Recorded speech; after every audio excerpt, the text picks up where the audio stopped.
오늘 말씀의 제목 한번 따라 하십시다. 믿음 성장의 보약은 순종입니다. 아멘. 믿음 되길 바랍니다.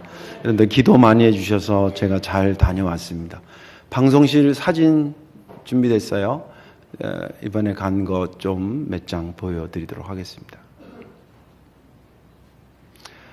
이것은 이제 그 우즈벡 신학교 학생들인데 졸업식을 이 카자흐스탄에 넘어와서 했습니다. 아시다시피 우즈벡에 가서 강의하기가 힘들어서 자꾸 경찰에 추적을 당하고 그래서 끄집어내서 여기서 강의하고 여기서 졸업식을 하고 하는 것입니다.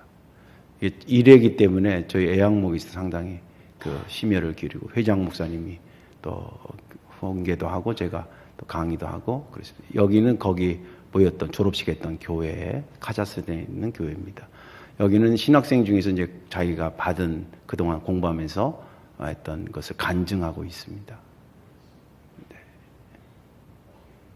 여기는 이제 우리 애양목 신학교에 와서 강의를 듣고 갔던 목사님들이 목회하는 자리에 갔고요.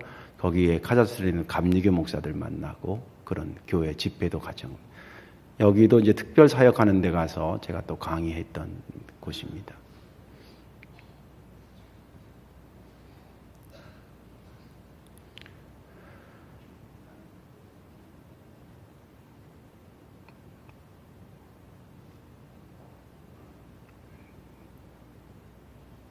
네, 이것도 역시 간증하는 장면. 예, 얘는 거기 집사님 애기인데 너무 예뻐가지고 제가 마지막 사진을 찍어서 올렸습니다. 네, 감사합니다, 방송실. 네, 감사합니다. 네. 사실은 사진이 좀 여러 장 있는데 그 다 보여주면 5박 6일 동안 보여줘야 됩니다. 제가 그래서 몇 장만 이렇게 상징적으로 했습니다. 여러분들 이번에도 기도 많이 해주셔서 중간중간에 위기가 몇 번 있었는데 잘 해서 오늘 이 자리에 서게 됐습니다. 제가 이 사진을 보여드리는 것은 가서 제가 활동한 것을 여러분들이 알고 기도를 공유해 주시길 바라는 마음도 있고, 또 한 가지는 제가 그렇게 힘든 지역에 왜 가는가, 저뿐만 아니라 다른 목사님들이 왜 그렇게 우리 돈을 써가면서 우리 시간을 써가면서 우리의 체력을 써가면서 그렇게 하는가. 이유는 간단합니다. 주님이 하라고 명령하신 것입니다. 그래서 그 명령에 순종합니다. 그런데 그렇게 했더니 갔다 오면 제가 더 겸손해지고요. 오늘 또 공항에서 우리 김희섭 장로님 저를 이렇게 태워주셨는데 그 사람들이 우리보다 신학적인 수준이나 지식적인 수준은 훨씬 떨어집니다. 그러니까 제가 가서 가르치죠. 그런데 열정은 저보다 훨씬 더 뜨겁습니다. 그러니까 저는 그걸 가르쳐주고 오고 저걸 배워오는 거지요. 공부 잘하고 많이 배우고 하고 상관없이 선교의 열정은 주님을 향한 열정은 정말 우리가 가서 본받을 정도로 그런 것들을 보면서 그 말씀대로 순종해서 가서 했는데, 가서 하면 순종하면 정말 내가 생각지도 못한 내 믿음에 필요한 것들을 채워가지고 와요. 여러분들이 우리 목사님 좋다 하는 것에 그 여러 부분이 그런 데 가서 채워온 것을 보여드렸기 때문에 그런 겁니다. 믿음 성장의 보약은 순종입니다. 오늘 본문에 있는 말씀은 예수님께서 제자들과 이제 거의 누가복음 17장은 사역의 끝자락이에요. 예루살렘으로 이제 올라가는 과정이라고 생각하면 좋겠습니다. 3년 사역하셨는데 거의 끝자락에, 3년 거의 끝자락에 있었던 말입니다. 3년 동안 제자들이 예수님한테 이런 얘기 저런 얘기 들었는데, 예를 들자면 여기로 가자, 예수님이 어떤 영적인 상태를 여주기를 가자 이렇게 3년 동안 얘기를 했는데, 자기들이 3년 동안 따라가면서 보니까 자기들은 여적 여기 있는 것 같은 거예요. 그래서 이 갭을 어떻게 좀 따라갈까, 그런 고민이 생기지 않았겠어요? 그래서 이 제자들 중에 몇이 예수님한테 진지하게 묻습니다. 예수님, 이제 서론을 이제 기록은 안 했지만 내용을 보면 주님이 늘 우리한테 이러고 여기까지 가자 그러는데 거기까지 가려니 우리 믿음이 성장하지 않고는 거기 가기가 힘듭니다. 우리들한테 좀 믿음을 성장시켜 주세요. 이렇게 부탁을 합니다. 그러니까 예수님께서 그래 그러면 요 방법 저 방법 이렇게 해서 탁탁 하나 둘 셋 이렇게 하면 좋겠는데 난데없이 비유를 얘기를 해 주십니다. 야 어느 집에 말이지 충성스러운 종이 하나 있었어. 주인이 아침이 되면 너는 여기 밭에 가서 이번에는 콩 심고 와라. 너 저기 가서 오후녁에는 보리 심고 와라.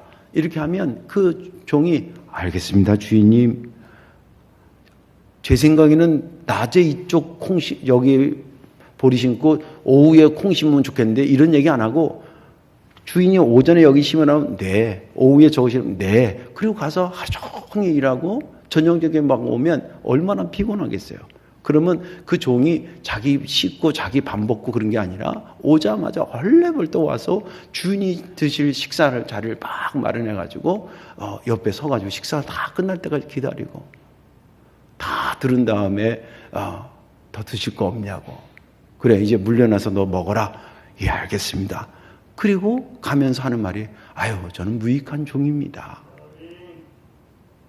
그러면서 가는 그 종의 비유를 얘기를 하면서 너희들도 믿음이 성장하고 싶으면 내가 너에게 명령한 것들을 너희들이 다 지킨 다음에 아유 제가 이런 것만 시켜주셔만 해도 감사하지요. 참 무익한 종이죠. 라고 하면 그러면 믿음이 자란다는 거예요.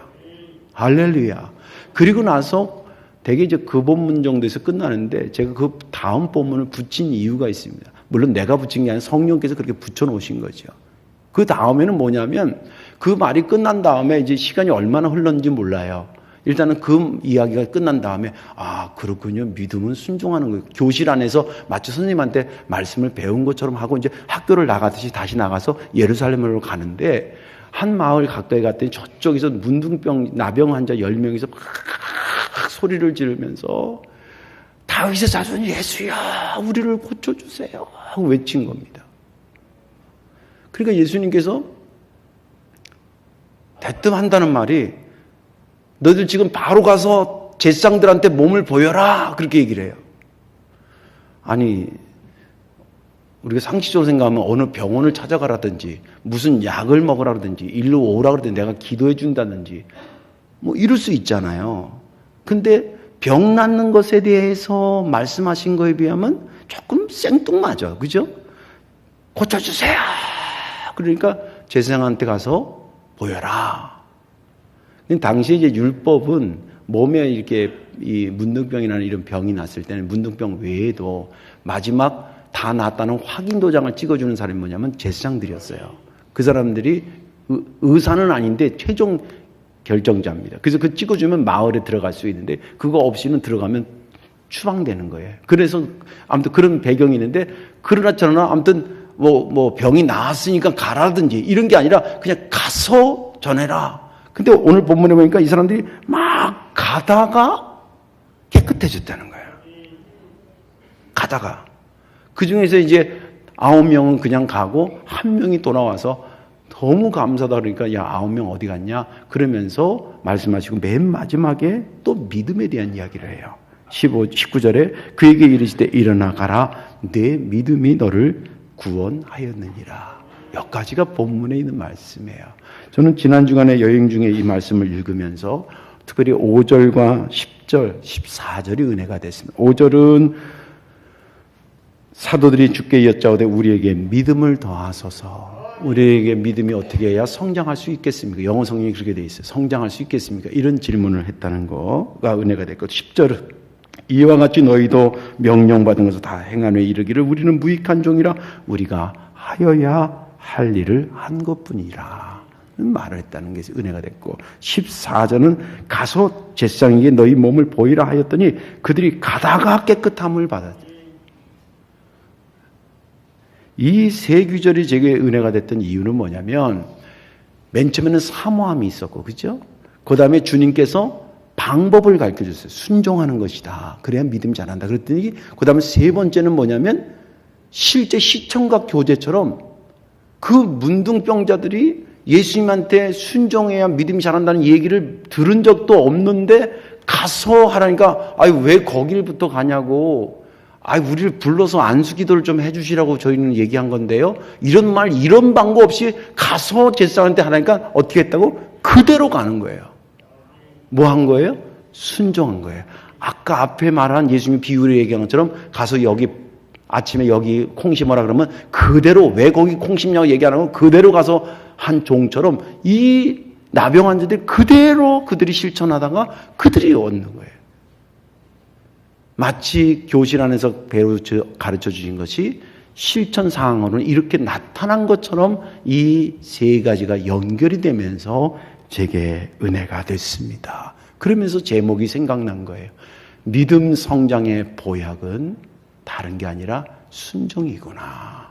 오늘 말씀에 은혜 받으시고 여러분들 자신의 믿음이 성장하시길 바라고, 또 그것의 방법이 순종이니까 오늘 예배 시간에 설교 들은 것, 배운 거로 끝나지 마시고 이 교회문을 나가는 순간부터 순종하여서 믿음이 날마다, 달마다, 해마다 성장하기를 주님의 이름으로 축원합니다. 어떻게 해야 믿음의 성장이 이루어질 것인가? 어떻게 해야 믿음의 성장이 될 것인가? 그 첫째는 자신의 믿음이 성장해야 한다는 절박한 사모함이 있어야 됩니다. 저는 성도들한테 이런 질문을, 이런 요청을 받고 싶어요. 목사님, 제가 어떻게 해야 믿음이 자라지요? 그 외에 다른 질문은 많이 받아요. 목사님, 어떻게 사업이 대박 터지죠? 이런 거는 제가 가끔 받아요. 또 어떻게 애 이름은 어떤 걸 지어야 애가 인생이 편해질까요? 이름 좀 하나 지어주세요. 그래서 제가 장명소도 했어요. 이름도 지어주고 그랬어요. 근데 물론 그것도 싫은 건 아닌데, 목사님 제가 어떻게 해야 믿음이 좀, 성경 좀 많이 알고, 믿음이 어떻게 좀 이런 거를 퍼센티지로 치면 다른 요청보다는 덜 받았어요. 슬픔입니다. 그런데 여러분들이 믿음이 성장하려고 그러면 내 믿음은 성장해야 된다는 절박한 사모함이 있어야 돼요. 성장되면 감사하고 뭐 안 되면 말지 뭐 이게 아니라 절박한 사모함이 있었어요. 오늘 5절에 보니까 사도들이 주께 여짜오되 우리에게 믿음을 더하소서, 믿음을 더하소서. 12절 13절 한 마을에 들어가시니 나병 환자 10명 예수를 만나 멀리 서서 소리를 어떻게? 높여 이르되 예수 선생님이여 우리를 불쌍히 여기소서. 소리를 높여서 불렀다는 얘기는 뭐예요? 절박한 사모함을 가지고 있다는 거예요. 아까도 말한 것처럼 제자들이 3년 동안 다녔는데 예수님이 하신 말씀 여기까지 가자고 하는 그 고지에 비해서 자기가 너무 작은 거예요, 믿음이. 이게 뭐가 여기 가야지 뭘 주님의 일을 할 텐데 자기가 너무 작은 거예요. 얼마나 절박함이 있었습니까? 또 이 나병 환자 입장에서 생각해 보세요. 자기 몸이 나야 가서 식구도 만나고 심지어 여기 결혼한 사람도 있었을 거 아니에요? 자식도 만나고 어머니도 좀 뵙고 싶고 그런데 이게 나병 환자가 있어 병이 걸려가지고 그 당시에 아까도 말씀드린 그 병이 걸리면 일단 격리시켜서 들어오지를 못하게 돼 마을에서. 이산가족 아닌 이산가족 되니 얼마나 보고 싶겠어요. 근데 이게 지금 장애물이라.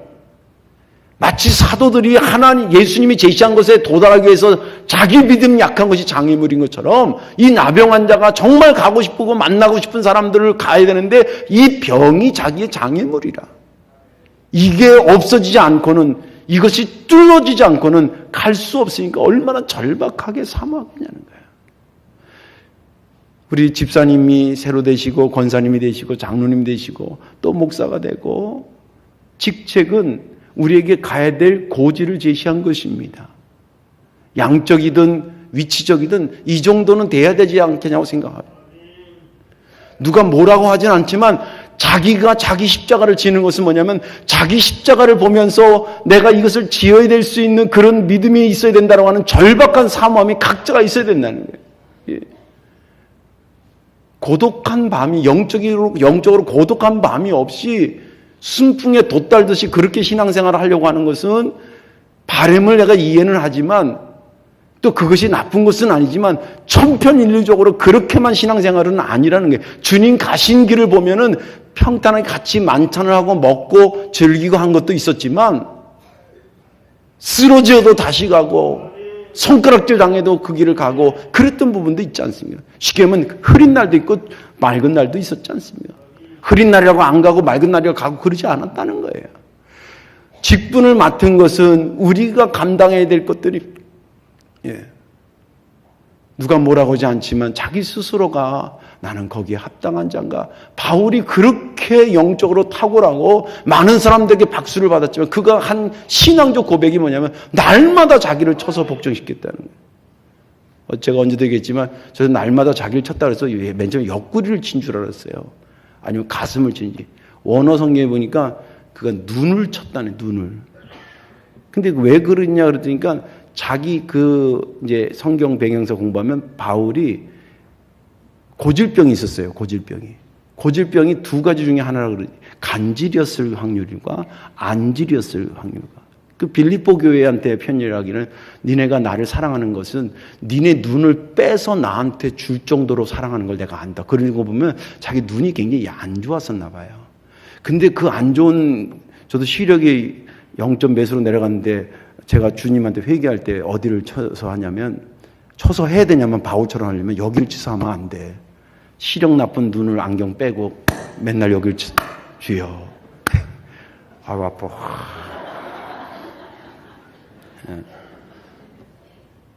사람이 본능적으로 내가 어디가 약하면 아픈 부분을 이렇게 보호하게 돼 있잖아요. 그래 안 그래요? 허리 아픈 사람은 허리 때려요? 아유 건드리지 마, 여기 아파. 근데 허리 아픈 사람, 그러니까 여러분들 오늘부터 회개를 그렇게 합시다. 자기 약한 부분을 때리면서 하세요. 허리가 아픈 사람 허리를 때리고, 가슴이 약한 사람 가슴을 때리고, 눈이 약한 사람 눈을 때리고. 바울이 그렇게 했다는 거예요. 아니 심지어는 옆에 있는 사람들이 아유 이제는 고만 복음을 증거하셔도 되지 않냐고 얘기를 할 정도로 그렇게 대단하신 분인데도 그가 날마다 자기가 쓰러질까 봐 우리는 그 사람 발 뒤꿈치도 못 따라가요. 그분의. 그런데도 그분이 그랬다니까. 자기에게 주어진 십자가의 양을 알았거든요. 이 사순절은 주님의 십자가를 생각하고 더불어 내 십자가도 같이 생각하는 그런 기간이에요. 그래서 사순절이에요. 하루만 생각할 수 있으면 그냥 십자가만 생각하면 되는데 내가 져야 될 십자가의 분야들이 많아. 어머니는 어머니가 십자가고 지금 여기 중에 임신하고 있는 사람들 그 임신하고 있는 배가 십자가요. 내가 그 엄마들한테 그래서 왜 이렇게 배 나오는 줄 아느냐. 이 7개월 8개월 되면 모르고 있어. 성경 받침대라고 나오는 거다 이렇게. 응? 애 머리 위에다 성경책을 놓고. 아니 태교도 한다 그러잖아요. 무슨 모차르트 노래만 듣고 이런 게 이거 놓고 성경을 소리내서 읽어서 그 아이랑 성경을 듣게 하는 믿음 되기를 바랍니다. 임산부는 임산부대로 십자가가 있고 교회 장로님은 장로님의 십자가 있고 목사는 목사가 십자가 있는 거예요. 그거 감당하려면 에너지가 있어야 되지 않겠습니까? 그거 위해서 사모해야 되지. 받기는 벌렁 받았는데 감당 안 되면 안 되잖아요. 또 어떤 분은 또 너무 겸손해서 이런 말 하면요. 못 감당할까봐 안 받겠대. 그는 겸손을 빙자한 교만이요. 아니 5학년 돼가지고 1학년 거 5학년 거 못 풀겠다고 5학년 안 올라간다면 되겠어? 인생은 가야 될 곳이 있는데 믿음의 사람은 궁극적으로 가야 될 곳이 있는데 지금 한꺼번에 못 간다는 거지. 단계로 가야 되지 않겠어요? 그때마다 제시되는 양들을 십자가의 범위들을 우리가 수용하려면 내 믿음이 같이 성장해야 되지 않겠습니까? 그런 사모함이 있을 때 믿음이 성장한다는 거예요. 할렐루야. 두 번째는 뭐냐면 예수님이 가르쳐주신 대로 순종할 때 믿음이 성장한다는 거예요. 오늘 10절에 보면 이와 같이 여기는 종같이 앞에 얘기한 종같이 너희도 명령받은 것을 다 행한 후에 이르기를 우리는 무익한 종이라 우리가 하여야 할 일을 한 것뿐이라 할지니라. 14절에 보시고 이르시되 가서 제사장에게 너희 몸을 보이라 하셨더니 그들이 가다가 깨끗함을 받으냐. 이 10절과 14절에 공통점이 있는데 그 공통점은 순종이라고 하는 것입니다. 10절의 말씀은 예수님이 제자들한테 내가 너한테 이제 명령할 건데 그 명령 받으면 왜 하냐, 어디로 가냐, 뭐 나중에 하면 안 돼 이러지 말고 받으면 그냥 하라는 거예요. 순종해라. 또 14절에 그 나병 환자가 가서 제사장한테 하니까 그냥 듣자마자 가는 거예요. 왜 가냐, 왜 나중에 가면 안 되냐, 왜 그 방법이냐 묻지 않고 그냥 가는 거예요. 그렇게 했다는 거예요. 그런 공통점이 있네. 그런데 우리가 한 가지 생각해야 될 것은 왜 주님께서 믿음이 성장하려고 하는 것에 대한 답변으로 순종을 말씀하셨을까? 우리 생각에는 열심히 성경책 읽어라, 열심히 기도해라. 그게 통상 목사가 교인들한테 신앙을 성장하게 한 보약으로 제시하는 거잖아요. 근데 예수님이 그 얘기를 몰라서 안 한 건지, 알면서도 안 한 건지, 아니면 그거보다 더 중요한 게 뭐가 있는 것인지, 제가 볼 때는 순종을 제시한 것이 더 중요해요. 왜냐하면 순종이 성경에 보면 순종이 뭐보다 나아요? 제사보다, 제사라고 하는 것이 기록된 것이 하나님 말씀이에요. 그죠? 이 말씀을 읽는 것보다 순종하는 것이 훨씬 너에게 유익하다는 거예요. 그래서 주님께서 순종을 통해서 믿음 성장을 말씀하신 그 이유들을 아셔야 됩니다. 그래야 순종하게 돼요. 여러분 보세요. 믿음이 좋아졌다는 게 뭡니까? 내 속에 내가 가득 차고 예수님은 저 발끝에 가 있는 것이 믿음에 충만한 상태입니까? 그 예수님이 발끝에 있던 예수님이 점점 와서 내 심장 부위를 차지하고 나의 생각은 점점 내려가서 발끝으로 간 것이 믿음이 성장한 거 아닙니까? 무슨 말인지 이해가 되세요? 여러분들 마음이 100이라 그럴 때에 예수 믿기 전이라든지 혹은 와서 얼마 안 됐을 때는 모든 생각과 가치관과 판단의 기준이 내 생각과 내 경험과 내 아는 지식이었습니다. 또 그럴 수밖에 없어요. 그렇죠. 그런데 왔더니 계속 목사가 말씀을 거기다 찔러주거든. 근데 이 말씀은 자기가 그동안 듣지는 않았는데 또 실행하기는 힘들지만 무시하기도 조금은 뭔가 무게가 있는 말씀 같단 말이에요. 응? 왜 우리가 그러잖아요. 애가 한 말이라도 엄마 이거 그런데 애가 한 말이지만 애가 간 다음에 그 자리에서는 얘기하지만 뒤돌아서 그럼 저 기특해 그거 어떻게 좀 어린 게 그런 얘기를 했을까? 이런 것들이 있잖아요. 무시할 수 없는 말. 자기 생각으로 와서 들어왔는데 목사님이 이런 얘기하고 성경 제시하면서 이럴 거라고 자꾸 하니까 따라가기는 힘든데 무시할 수도 없는 그런 아주 긴장관계 같은 거 있잖아요.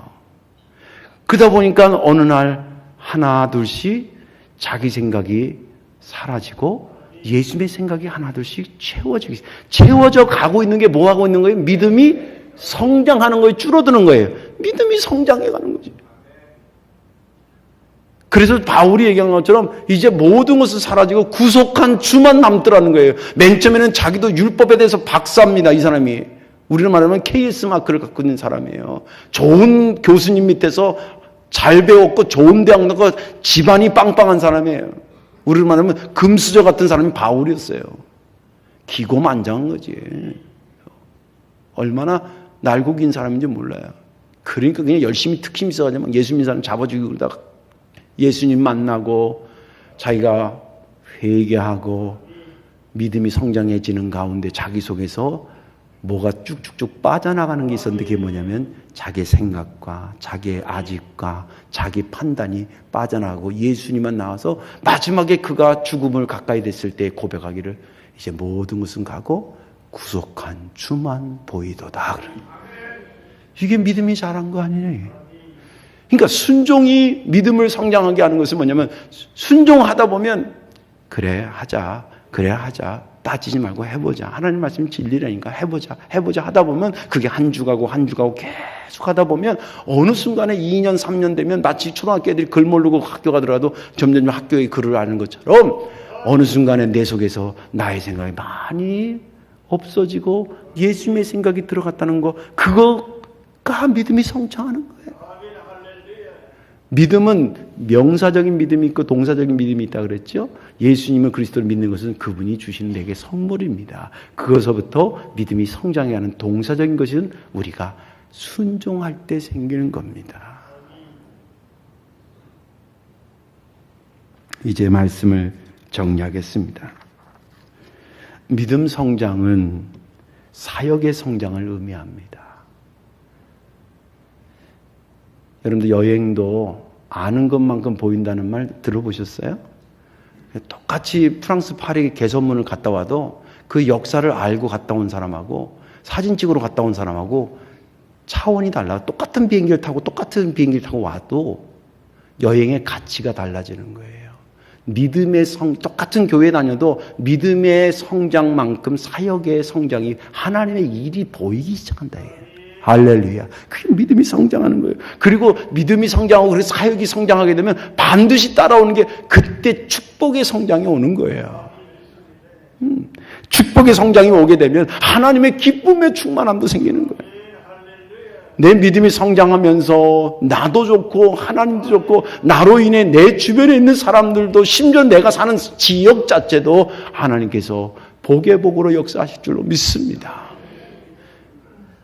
이제 여러분들이 거룩한 절박한 사모함을 가지십시오. 주님, 올해는 제가 좀 진짜 믿음 잘해야 됩니다.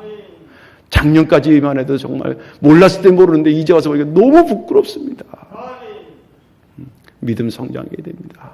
그런 절박한 사모함을 가지시고 그리고 그때마다 여러분들에게 주시는 하나님이 하라고 하신 감동되는 것들이 있습니다. 그거 실천하시고 순종하십시오. 그때 문득 어느 순간에 여러분들의 믿음이 내가 그래도 자화자찬인데 옛날보다는 많이 좋아졌구나. 감사합니다라고 고백하는 날이 올 줄로 믿습니다. 기도하겠습니다. 좋으신 아버지 하나님, 은혜를 감사합니다. 우리에게 믿음 성장의 절박한 사모함을 허락하시고 주님께서 가르쳐 주신 대로 순종하여서 우리가 꿈꾸는 믿음의 아름다운 모습에 도달할 수 있도록 은혜를 더하여 주옵소서. 오늘도 이 말씀을 주셨으니 그 역사가 우리들 심령 속에 그대로 나타날 줄로 믿습니다. 감사드리고 예수님의 이름으로 축복 기도하옵나이다. 아멘.